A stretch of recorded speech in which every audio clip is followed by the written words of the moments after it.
Og nå har jeg bestemt meg for at sleden til julenissen er litt for rask for min del, så jeg skal prøve å trene meg opp.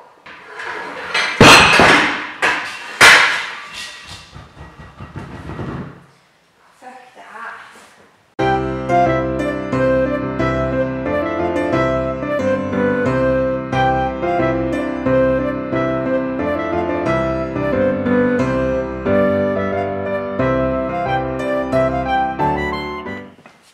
Kjære Never Give Up by Berit.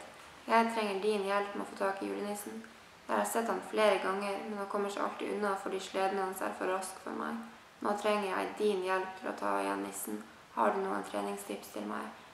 Hilsen Fittfager.